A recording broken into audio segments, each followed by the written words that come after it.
What's up? This is episode 12 of the Notes Podcast. I'm here with Tullis. Good to have you on. Oh, right. Appreciate you. First time dapping too. First time. I just walked in like right now. I just walked in. Yep. We were not showing each other music for the last like hour and talking and stuff. I had to put you on. I had to put you on to what was coming out. I had to let you know, man. You want to introduce yourself? Just say, I mean, you're an artist. You're a producer. Oh, yeah. He's me. Okay. Yeah. No, I do all those things. Yeah.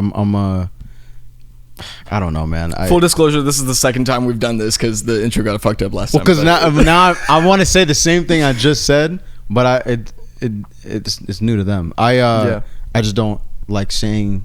No, I'm describing what I'm doing. That's why I'm like, because everybody always says they do everything. Everyone's a producer.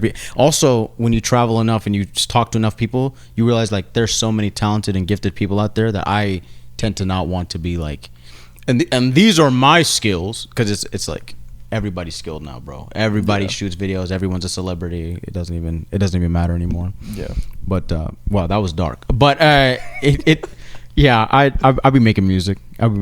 Yeah, some good music. Also, Nowhere USA came out like a week ago. Yeah. Mm-hmm. I've been listening to it quite a bit the last few days. Genuinely, I've been putting it on, and I've been putting it on and playing that on repeat without even realizing, because it's just stuck on single looping, and I'm like, I need that though. Like keep doing that. 10-20 minutes, and I'm need that. That's bread. That's real bread. It's a good ass song, dude. I appreciate that, man. When did that one like get started, and when did you really like, like when was the conception of that song, and what kind of made you get into that mind frame for that one? I made that one like 2 months ago, 2 or 3 months ago, and no, I don't know. I think I wanted to make something that was kind of reminiscent of that one record by Saba, Life. Where it kind of just starts off with those like that, just like I was seeking like a hard bass line and just like a really hard hitting just drum loop, and from that jump off point I ended up coming up with the rest. But then I had the demo done, and I had like I had sent it to a couple of trusted ears, when you're like kind of showing your demos around to some friends, and I felt strongly about the song, but when I was showing it to people, they were like, "No, this is really good," but it didn't have like it was like missing something. I could feel that it was missing something. And while I was listening to the demo, I heard like like the melody of the sample that plays underneath everything else, the but we know he'll give us what we need, like I had that loop kind of going in my mind as I was listening to the demo, and it hadn't been in there yet, but I chopped that sample. I already had that chop, so I found that file from like 2-3 years ago that I chopped that sample in, and then I moved it into Nowhere USA, and it just like the second I dropped it in there, it was already the perfect BPM. It was like it was made for that, and then it was the rest is history. I just was like, this is it. It's ready. It's ready. Yeah. Super dope record. I just talked about the beat. You asked me what I thought about the song. I didn't even answer your question. I'm a bad guest. I'm a bad guest. The beat, super dope beat, bro. Thank you, man. But Thank the song. You. Yes. No, well, the song, I was like, I don't know, man. I'd be feeling isolated often. I also was working at this job. It sucked ass. But I was working at this job where I was the only black guy working in that building. And I was also like one of the only bilingual people in there. So I was just feeling very isolated and feeling super alone and like exposed, I guess. So I didn't know how else to. Everything in my life always gets filtered through music. It gets filtered through art. So when I'm experiencing isolation or joy or whatever, stress, anxiety, all of that, I always put it into that. So that's just what I did. That's what I did. I was like, I need to unload, pause. I don't say. By the way, I don't say pause. I say that ironically. Every time I say pause, I say it. I don't mean that. Yeah, I don't mean that. Yeah. Shout out to all my gay niggas. That's a Ray J quote. That's a Ray J quote. You can cut that.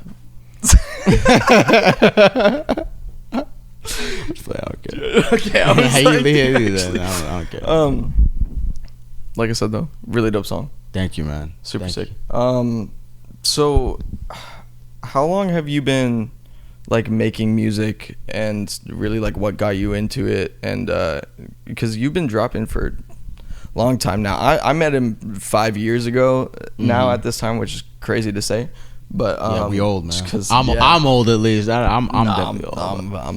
I'm out here. I'm old, bro. Shit. How old are you? You can put a sensor sound. No, I mean I'm 24. You've told them? I'm 24. Oh, dude, I'm far older than you, man. How much though? Exponentially. Yeah, I'm like 60. Oh, okay. I might as well. I'm unk. Actually though, how old are you? I'm 28. I just turned 28 last week. Yeah. So I'm old. I remember you were fucking old. Ancient, but I don't remember how old. I was seeing the comet arriving. Yeah. And I survived though. I survived it. Yeah, I survived it. That's great. Are you aware of what joke I was making just then? No. The dinosaurs? Yes. Oh, like yeah. Okay, Yeah. I thought. Okay. Okay. Anyway, you can cut that. You can cut that. I can cut that. Okay.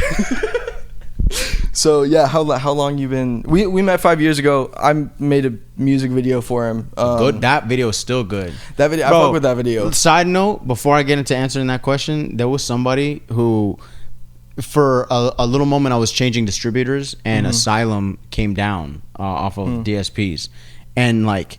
I'm thinking like no, I don't. Not that no one's listening to it, but I just don't. That song's so old now that I don't assume that people are actively seeking it out. Yeah. And then dude, I was at random. I got a notification from YouTube while it was down, and it was a comment on the Asylum video. It was on the Asylum video, and they were like, "Please put this back up." Really? And this is like a couple months ago this happened. Wow. This isn't not like this is like recently that someone commented that, and it kind of opened my mind to like, just because it's old to you, like someone else, it might just be part of their day. It might be, but someone was looking for Asylum and they couldn't find it. Wow. And they were like, I had to go to the music video to hear it, type shit. And you shot that. Isn't that crazy? Hell yeah, that's crazy. I'm glad to be telling you that right now, dude. That's dope. Actually, yeah, that was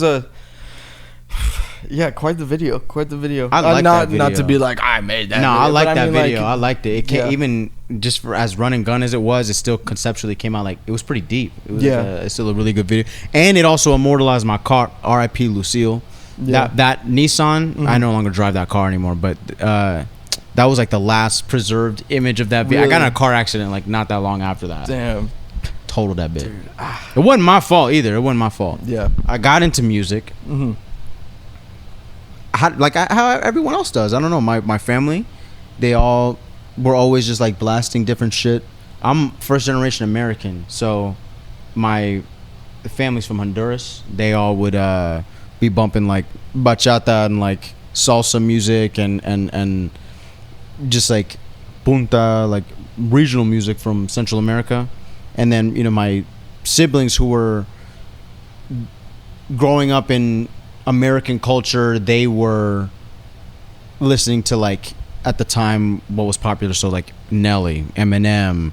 I don't know why Nelly was the first person I just listed. I'm acting like that's going to make people think I'm a fucking Nelly stan, but I'm not.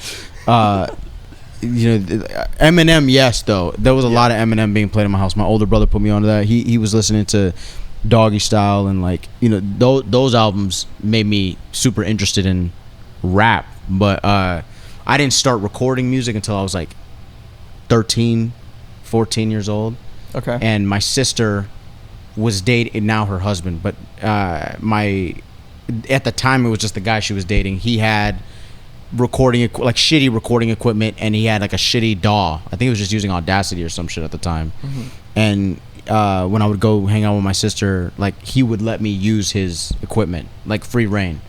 And from there I was just like, I'm gonna download the Rack City beat and I'm gonna rap over it, you know, my squeaker voice. And I sounded like shit, but I was like in love with the process of it. So from there I just kept doing it. Dope. That was a long answer. Like the 40s, or I told you there was gonna be no dead air. No. I said that, and I told you that. Yeah, see, I'm not as good as that. I'm locked in. I am locked in. Welcome to Notes. Welcome to. No. When do you feel like? Do you feel like that is kind of like when you? I mean, obviously, probably not when you took it seriously, but like, when do you feel like you were like, okay, I actually want to turn this into something that is like a big part of me, or something that like I want to release stuff from, or. I think after the first time I got like 100 plays on SoundCloud. Yeah. That was like the first time. So you were dropping pretty much like. Yeah. From the time you started. Yes. That was that trash ass music. I dropped it. Like I put it. I didn't even put it under my account. You can't find that shit. Don't try to. But I was dropping stuff like I was enamored with the process of like someone that I don't know can engage with this thing that I just made. That's the final step of it.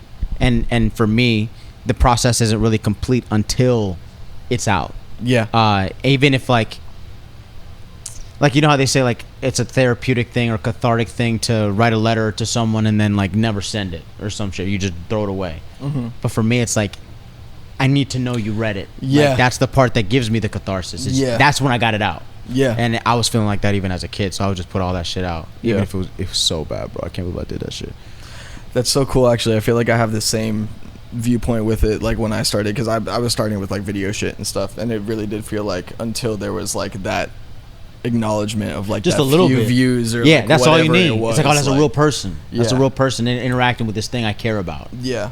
Yeah. So, I feel like that's a part that not many people really get into or like really, you know, voice when it comes to the what's it called, the like inspiration behind it.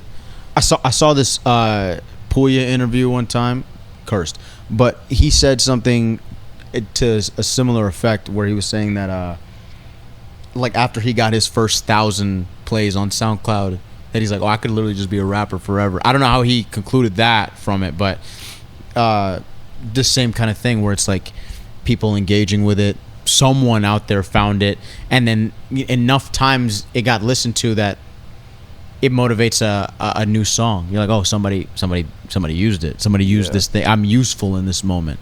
And I think that's part of the reason why I got like addicted to music. And I tell most people, especially people like that I meet, that I'm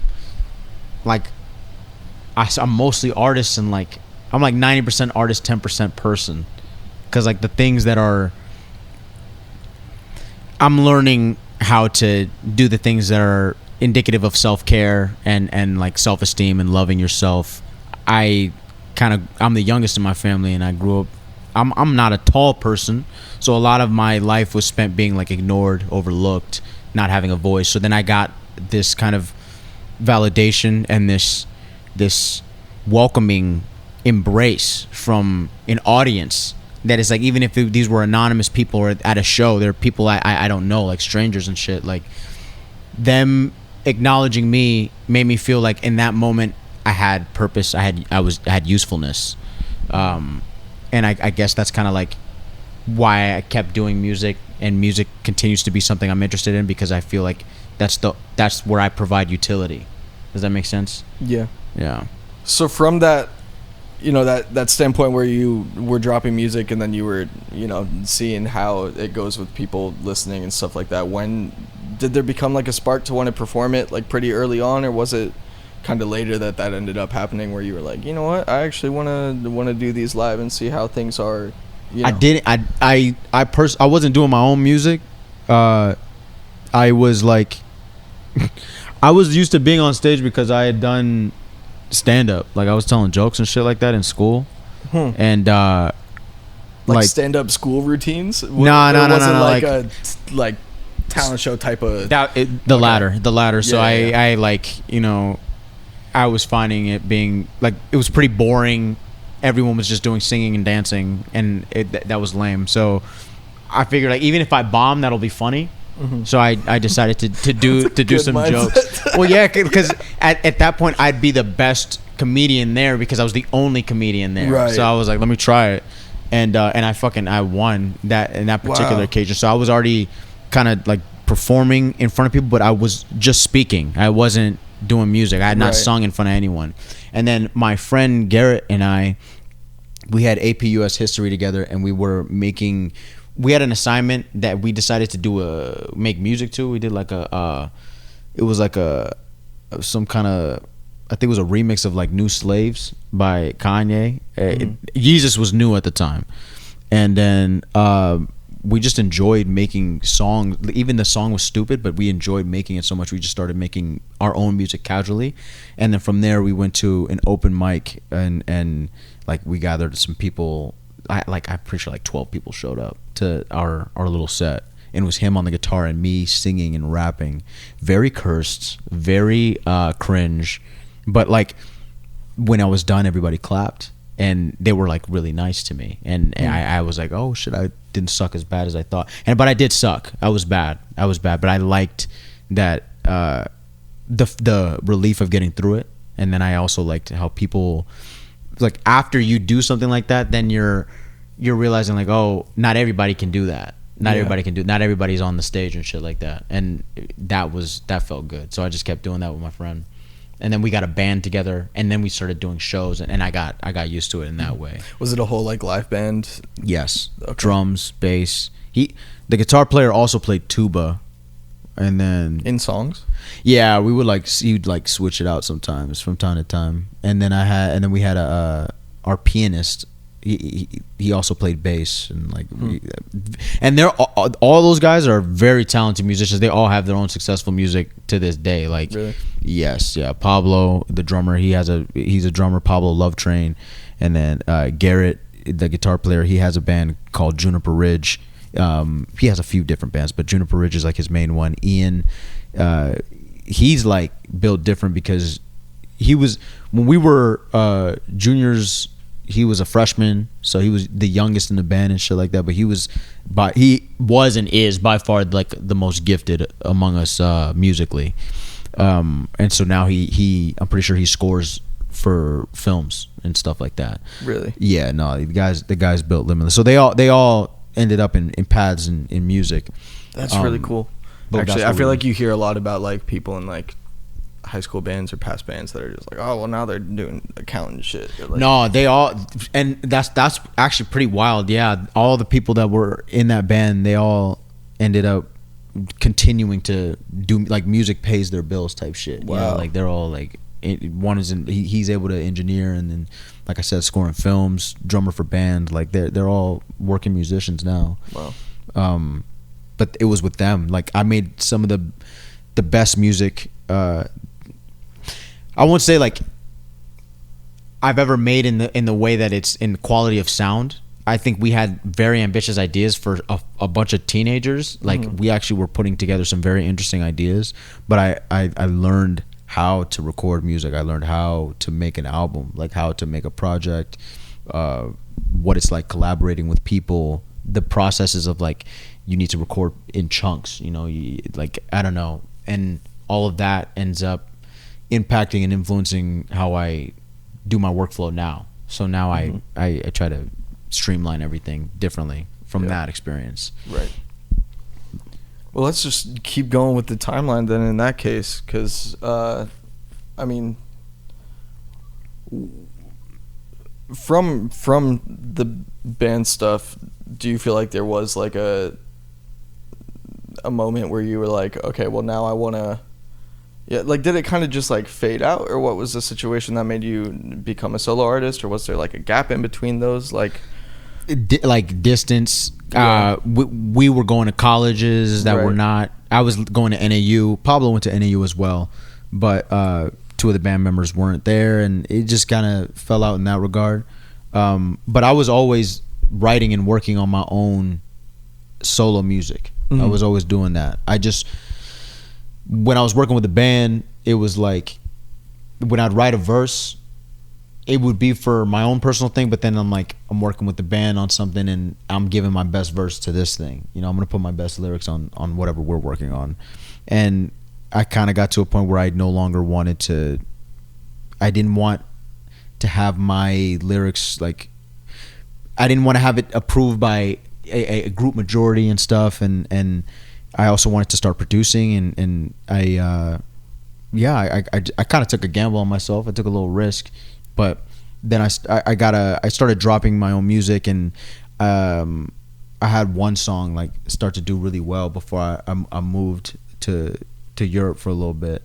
and right before I left, I saw that song do well. It was like a solo song that I was very proud of, and that was when I realized, like, no, I can keep doing it. I'll be okay if I trust myself. But it wasn't no, like, ain't no beef, wasn't no like falling out major like that. We just, life happens. People get older, and then but they still support me and they help me in my music. Like, we performed all the same members performed with me at the Botanical Garden a couple years ago. And then on my album, on the EP, on the Space Between, I had their help on the live instrumentation for that album too. So it's like we still help each other with our musical ventures to this day. It's not like a ill will thing. Dope. Yeah, I just kept dropping, bro, on my own skis. You went to Europe? I did. I lived there for a little bit. Where at? I was in Italy. I mean, I've been to like many different places in Europe, but I lived in Italy for like 5 months. Like, I was doing a study abroad thing for school, in my scholarship, and that's like what I was talking about in Nowhere USA. Like, when I came back from overseas, like I'm referencing that time. So when I was like 19 years old, like a long time ago. Because I was wondering about that line. I was actually like, wait. I was overseas. Where'd you go? No, I was out there. I was in Orvieto, Italy. I was living there. And beautiful place. Italy's a very beautiful place. Europe is a interesting continent. But I found myself, like, when I lived there, they thought that I was like the Moroccan immigrants that they didn't like. And then they'd interact with me negatively. And then they'd find out I was an American, and then they still didn't like that.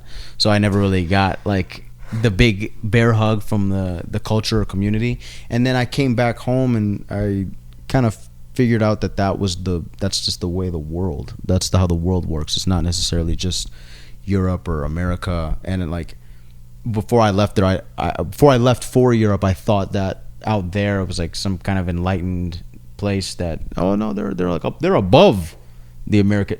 There's racism everywhere you go on the planet. The people who are the darkest tend to suffer the most. It's like a commonly recognized truth. So when I came back here, I internalized like this feeling, this isolation, this loneliness or whatever. It's like the status quo. That's like part of the contract of existing, in a way.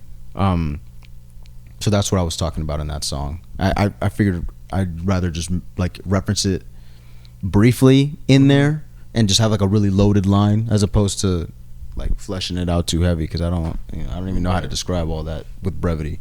Yeah, I feel like it did its job though. Like, I definitely caught it. Like, it was like, it stands out. That's why I put it right at the beginning as well. I wanted it to be like, I wanted people to kind of take pause with it. Yeah. Yeah, not that type of pause. The other type, but an actual the pause, a wait. Pause. Yeah, a waiting period. Yeah. So when I met you, all those decades and centuries ago, right? Eons. Right when I met you, you were with who you introduced as your producer, and did you say manager as well? At the time, yeah. Okay. At the time, it was easier saying that than like, because he was helping me. Like, there was a period of time, dude, I wasn't even running my own IG. Like, he was running that shit. Yeah, like, because he was helping me. When he met me, he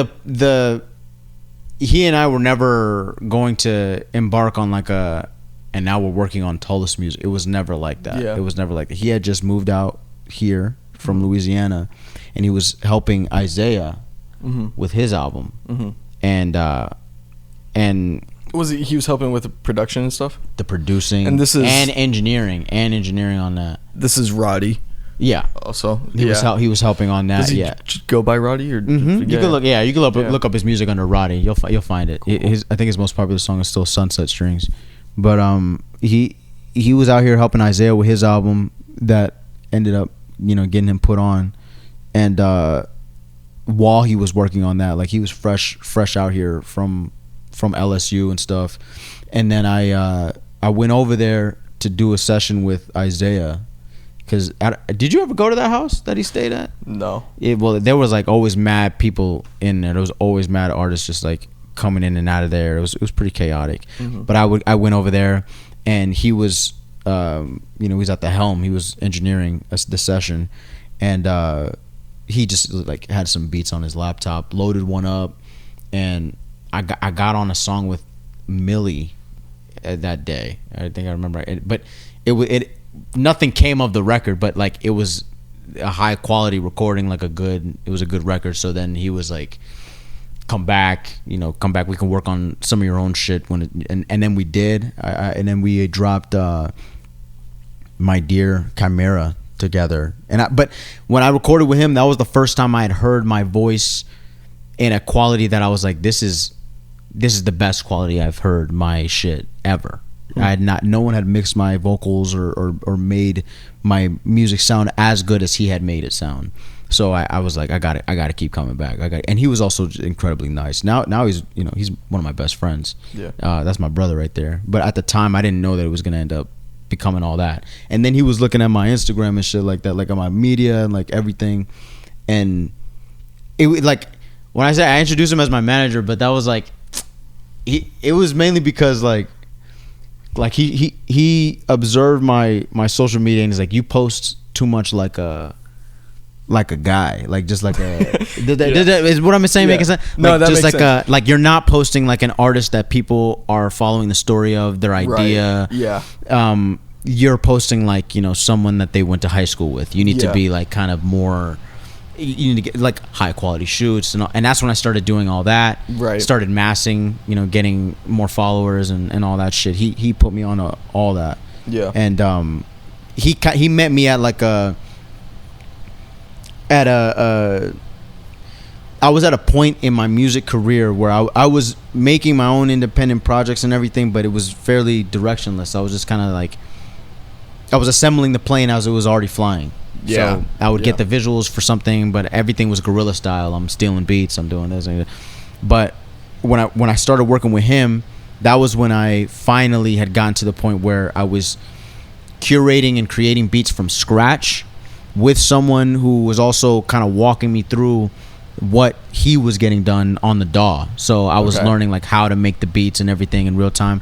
So you didn't know production before that point? I didn't. I didn't even know how to really. The only thing the useful skill I brought to the table at the time is that I knew how to write music, I knew how to sing vaguely, and then I knew how to play the keys. I was learning how to play the piano still a little bit more at the time, but I could play chords. I knew some chords, and we got together and we just started like making these demos that were for him the best music he had made at the time and the best music I had made at the time. So we just continued to do that, and it was a great merging of ideologies, because he was of the state of mind where like he's like I love making music, but I don't care to be in front of the camera and all that shit, and I don't love any of that either personally, but like I'm willing to do it, and I was willing to be the face of our operation if it meant that I could continue making the good records. Yeah.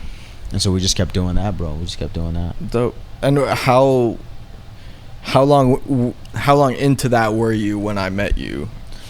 I guess so that was like 2020. I met him.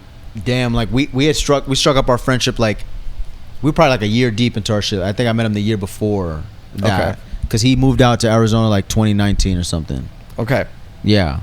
Okay. So right before the pandemic, like we were we were friends before that. So like a year, probably like a year. Dope. Okay. Damn. Yeah. Yes. Is when Isaiah moved out here from Pittsburgh? Right, but if he was working with Roddy already, Isaiah had already been living in Arizona for a minute before moving in with. I don't even know how we ended up living together for a minute. You lived with him? Yes, we lived together. That's how I ended up meeting you, because he was living with me, and he was like, yo, I have this friend that might want a music video, like, can I give you his your information? And I was like, yeah, bet. And that's how we ended up meeting, was because of that. Nah, well, he had already been out here for like a long time. He was staying at the... Because I thought it was, to my knowledge, that he had just moved out there and he just needed to stay at our place because like that was his first, like... Which I'm probably wrong about that. I also didn't really ask any questions. I was just like, oh, okay, dope, new roommate. Well, I'm also thinking, because I I had met Isaiah many times before meeting Roddy. Okay. I had communicated, like Isaiah and I would talk often, and we'd send music to each other back and forth. Yeah. He fucked with my music, and I was fucking with his music, and then he told me, like, I had hung out with Isaiah a couple times, and then like maybe after like the third or fourth time, I want to say, I'd seen him a few times, and then he informed me that Roddy was about to move out. He's like, you should and I, before I met Roddy in person, I had already been texting and communicating with him in that way, like, or via Twitter, like DMs and shit like that. Yeah. And Isaiah was like, Roddy's gonna move out here soon. When he gets out here, we should all make some music together. Interesting. And then, you know, and then everything played out as it did. Yeah. But when I was hanging out with Isaiah, y'all weren't living together. At least, is that I don't know. I don't think it was. I mean, it was just like the beginning of 2020, so it was like a few months into. In that house? It was in that house?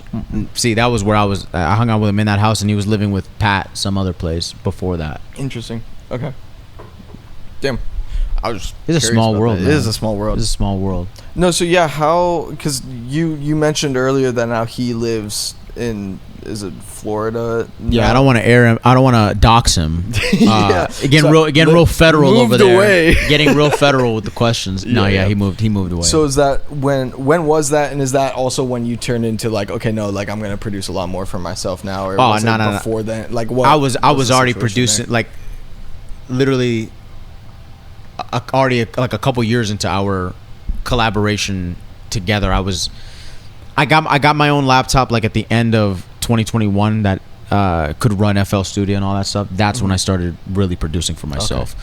But we still like co-produced a ton of the records like together. Like I'm talking about, like I'm putting down parts. I'm literally producing it alongside him.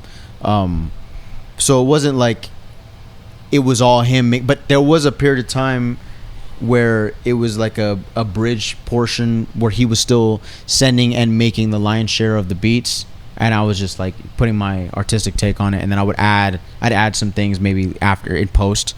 But I was still making beats on my own. He moved in March, so he had been in Arizona up until that point, but even before he left, it got to a point where like there was a point in our friendship where he was telling me, like, I was just like sending him a bunch of demos. I was recording myself. I was mixing my own shit, and he's like, these mixes are basically on par with what you'd be doing if you came over here and you recorded with me. Like, you know, you actually you don't need me anymore. And I do still need him. I'll always. I don't think I'll ever release another song that he doesn't get the final mix of type shit. He's always gonna master my music. But that kind of came to a point where he's like, what's that one clip? It's like Colin Cowherd where he's like, you're still great, you can stay, but we're good. You know, you can go now. You're good. That's Colin Cowherd talking about Ben Simmons in relation to LeBron. If you're not familiar, insert that clip right now. But I had an epiphany Saturday morning, and I've thought about it for 3 days. Hey, LeBron. Ben Simmons is here. We're all good. You're not going to get copyright stricken for that, I promise. Do it. I'll send you the clip. I will send you that me clip. The clip. Watch. Send me the clip. It's going to work. Oh, yeah. But yeah, no, and then I kept going at it. I kept doing it, started getting more plugins, and just started wanting to experiment more. And then my process now has become so like hermit crab that it's difficult to like even branch out anymore. You know, yeah. I used to depend on other people to make the beat, other people to have the studio, other people to. I don't do that anymore. The same. It's like better all in house. It's like, better in house, man. Yeah, I prefer it. Yeah, 100%. If you can, like, it's the best way to also get the most output as well. Like, I'm the most efficient that I've ever been with making music, and this being as autonomous as I am was always my actual dream when I started making music. I wanted to, when I first embarked on like everything, I wanted it to be something that I could do at any time. I didn't want to be restricted by anything, and I wanted to have the ultimate freedom. So like when I lived in Italy, at that time I did not know how to play piano. I didn't know how to play the keys. I was gonna ask about that actually, with instruments and stuff. Like, where did that?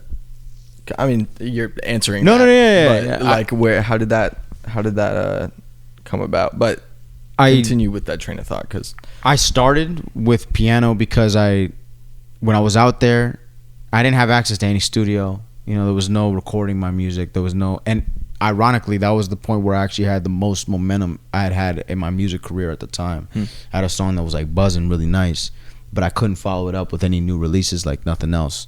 And then I was in these different places where there wouldn't be any way to make music, but there would be pianos, you know, around in these different buildings we'd go to sometimes. And why does that sound like the most Italian shit? There would just be like old pianos. No music, like, but pianos everywhere. There would just be sometimes they would just be like in the lobbies of hotels and stuff. And like, I'll never forget like sitting at one and feeling like deep misery because I'm sitting in front of this beautiful instrument and I'm sitting here in silence. And it's like, I told myself after that I would never be in a room with like instruments available to me, especially piano available to me, and I'm sitting in silence. You know, I will always be able to make music like from nothing. And then from that point, when I got back, I just started teaching myself. Like I literally started like ditching class in uni. I was ditching class just to sneak into the music building to like teach myself how to play. I was going into like, there was a study room that I was staying the dorm I was staying in when I got back. They had like a little study room and it had this old out of tune piano that I would just go in and I would teach myself incrementally. Like I'm in there 2 a.m, 1 a.m. That way no one else is in there and I'm like just like learning hand cramps, all that shit. Wow. And like after that was when that kind of just kept that momentum going. I didn't want to like not be able to. Once I had the keys, I like, okay, I can be useful in the studio. But then I wanted to be like, okay, I could put the keys down, and I know how to use the DAW, and I can mix it now, and I can, you know, I want to be able to do all that. So that took years. Now I have it. It's like the Avatar. You know what I'm saying? He had to go through the whole shit and all the bumps and bruises of each element. Like I finally got all the elements. Like I feel like I'm finally that now after all this time. Yeah, dude. Piano's a good one to figure it out with too. I feel like it translates like, to honestly. If you learn how to play the keys and you learn a little bit of theory from that, then you can produce basically whatever you want. Because then in your DAW, you can, if you want to put in, you can program a guitar sound. You could do all that shit now. Like fucking AI can do it. They got plugins now, dude. You can just drop whole chord progressions just in that bitch and like already complete basically. Like we're in a whole, like we're fucked. Yeah. But I learned how to make it from scratch, like myself. Yeah. Right. Super respectable, dude. Do you play? Yeah. So I keys like.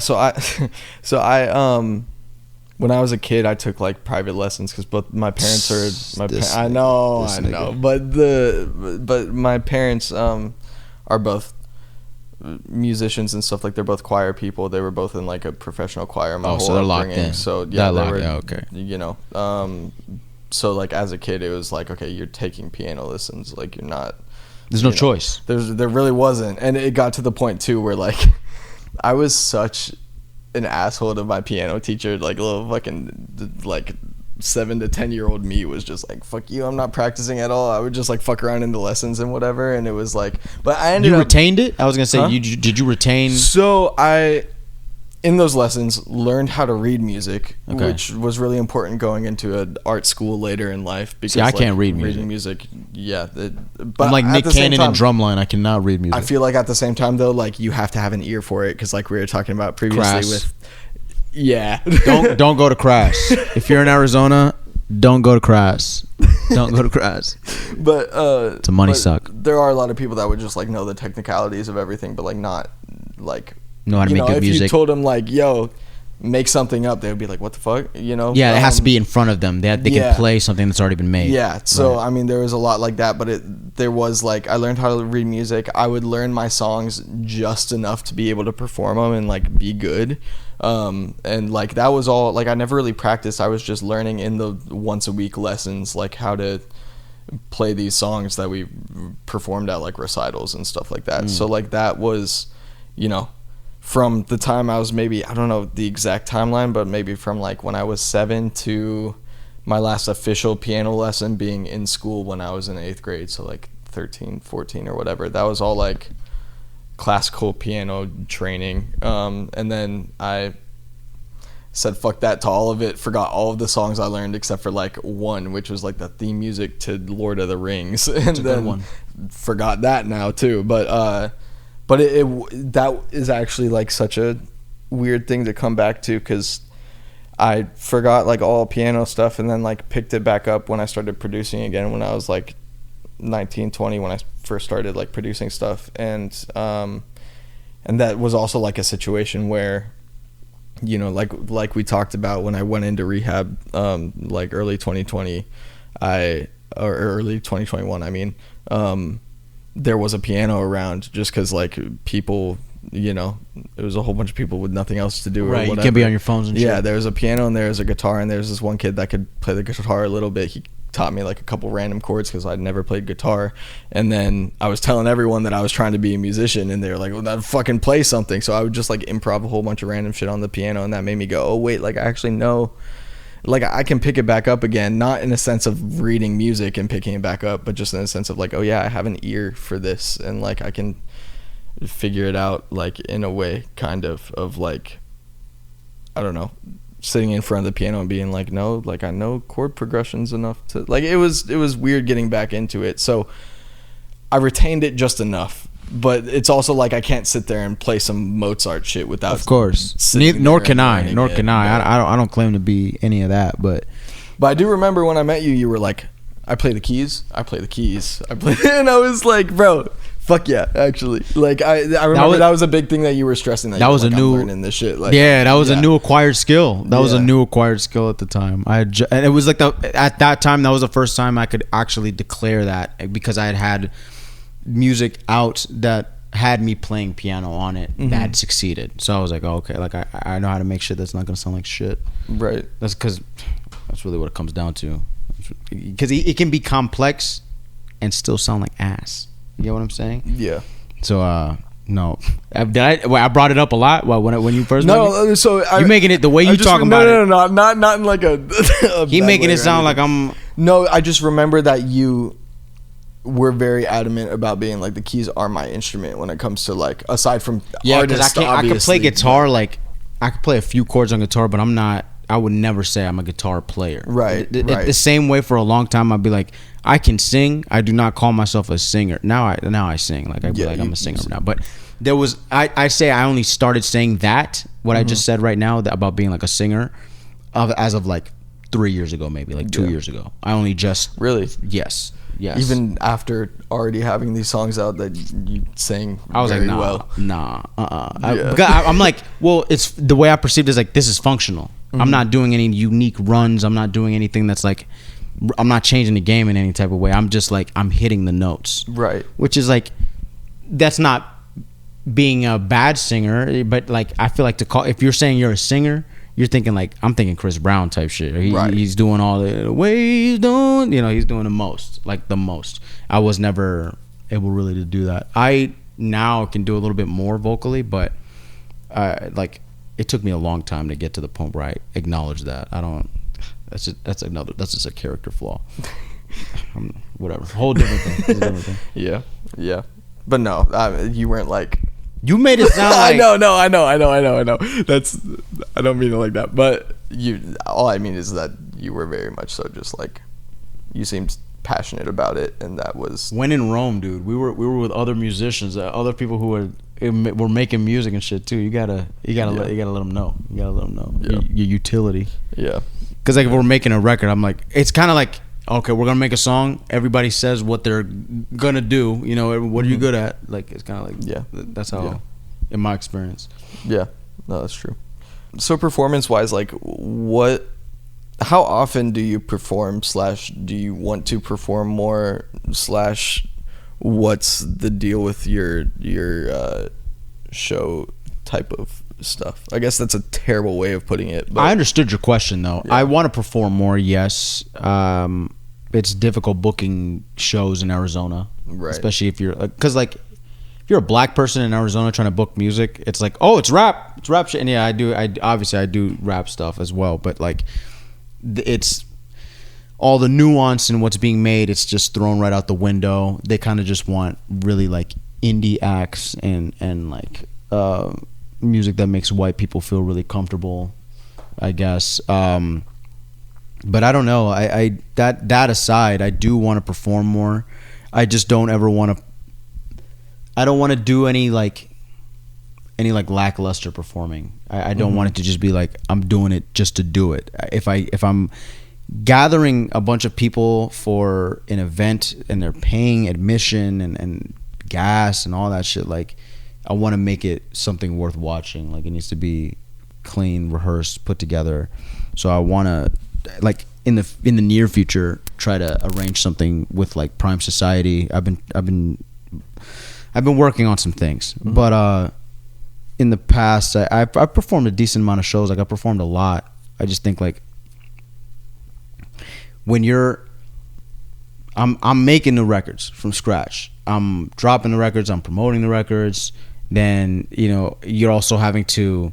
You got to be fly, and then you also have to do the booking, and then you have to. It's like I'm only one person, therefore I can't be as proficient with booking my own shows as I'd like to. But I don't know. I would like to perform more. I've been incubating, making a lot of music, making a lot of shit. When was your last performance? Oh my. I performed last year at the Nile with Z-Lu and Amante Jones. They were performing that night too. But that was the last time I performed. I haven't and I didn't really promote that show too much. I just was like, I think I'm only just now getting back to a place mentally where I can do all that. I wasn't in a spot where I felt like I could do all the like, hey everybody, like, because you got to be in people's faces a lot to promote a show. And if you're promoting a show, it's like you're doing so in an effort to promote a product. Like, so what music album am I promoting? Why am I performing? I have to justify the performance as well. So I don't want to do anything haphazardly. I'd like to do it with like precision, and I want it to be nicely planned. It's just hard to do that. And then the other thing is like, people don't know, if you want to do a show or you want to do an event, it's like you're not thinking about an event that you're going to throw 2 weeks from now. This is something you book. Like if I'm hitting up a venue today, I'm expecting a show for like December type shit. So it just comes down to timing and getting everything right. I'm not a booking guy. Like I don't have a guy doing that on my behalf. I'm doing that. So my emails get ignored, that type of shit. Whatever, we make it work regardless. I've still managed to find my way to the stage. It's not like I'm not like begging or clamoring for it. Like I'm not desperate to be on there, I guess is the best way to put it. Right. Yeah. Especially with the way the venues are out here. With, I mean, the venues out here. I feel like so many people, even now that I'm around, are like, oh, it's a show, you can really just pop out anywhere. And it's like, no, if you want it to be, like a show at like one of the major venues that we got out here, it's so fucking difficult. Yes. Yes. Also, people don't always stay in those jobs. Like you might be booking with somebody at a venue, at one point, and then you come back and you want to book another show there 6 months later, and that person that booked you don't even work there no more. Right. That's music. That's mostly the music industry. Same goes for like A&Rs. Same goes for like, it's like everybody's just expendable, exchanged, and that's also seen in like the music landscape at large. The TikTok and real shit, like that's got us all fucked up. People don't really care about the experience of what's being made or done anymore. It's just about like how marketable it is, how viral it can go. So I'm kind of trying to exist in a space outside of that. I want to make shit that's like authentic and real to me, not just what's going to be popping or clout worthy. Yeah. That makes sense? Yeah. I just want to do what's real. Yeah. That's really what I want. I want authentic experiences. I don't want things that are like derived from like FOMO. Right. The whole shit of like, And I feel like that's what like 90% of big artists trying to get, you know, out in specific venues or in specific like situations. It's a lot of just like pushing themselves to an extent where I don't know what I'm trying to say. I know what I'm trying to say, but I don't know what I'm trying to say. Everybody online, their last name is Jones, and you trying to keep up with all of them all the time, and you never will. You never will keep up with the Joneses. You're never gonna have a car nice enough to keep up. You're never gonna have a family or a house or nothing. All that shit. The second you do something in that space, someone else is very quickly going to stunt and show you otherwise. You're actually not as up as you thought you were. You're actually not as clouded up as you thought. So it's like, as long as we're engaging with that, nothing will ever have value. So I just just disengage from it and I isolate. But I'm trying to not be that way anymore. Hence why I'm here. I'm trying new things, trying different things. Yeah. Type shit. That's what I mean. Is like the oh, that's what you meant? No, what I mean, what I mean is like, I feel like there's a fine line that I'm trying to figure out in terms of like how to pop out and still be real without trying to make it seem like your last name is Jones. You know what I mean? Sure. Like it's just a weird marketability, because the way that I like think of things is in a very like marketing type of standpoint when it comes to myself and my own music and stuff, but also in a way where it doesn't just seem like I'm trying to do like the same thing that everyone else is doing. But it also is very hard to do that if you're trying to like get to where you see other artists getting to, you know what I mean? A word of wisdom. Yes, please. That's what I'm Donnie Durag told me this. He told me this because I had said that exact shit about like keeping up with the Jones and how I don't feel like I can ever do that. And he was like, you're so in your own way, you don't realize that you are the Jones. Like you already are the Jones. You've already bested your competition. You're ahead of that already. To put yourself in that state of mind that you have to keep up, or that you're like, this ad isn't as good as this person's ad, or this show isn't, because you're always going to lose that battle. That's like a losing battle 1,000,000,000% of the time. So it comes down to just admiring and acknowledging what you're best at, following through with those ideas, and then taking pride in the process. It's not always necessarily about the empirical value of the results. Like, numbers lie, people are frauding out here, like niggas is depressed but they acting like they're happy on social media. It's like that's not stuff that we can even really control. You can control your contribution. And so for me, even when I put out, like, if I put out a music video, if I spent 2 racks on a music video and the video got like 2,000 views, I don't feel bad because it just got 2,000 views. I'm like, I had an idea, I put the resources in to get it done, and then it got done. And now it's out in perpetuity forever for everyone to experience. Like, that is something that can't be taken away from you. No one else can, you know what I mean? Like, that's you. That's like our shit. Mm-hmm. So it's like, fuck the Joneses. Like, you already beat the game, really. You've already beaten the game. Just by participating, you've beat the game. People will never follow through with like a creative idea ever in their life type shit, you know? Yeah. So that's Donnie Durag told me that. Shout out Donnie Durag. Hell yeah. You got anything coming up in the future that you would like to talk about, or when it comes to projects or?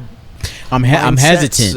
I'm hesitant to be to say that I'm gonna drop, but I will say this: I have an intention to drop more music. I'm gonna drop like a decent amount of music still in 2025, like in this year, more singles at the very least, maybe like 2 or 3 more singles.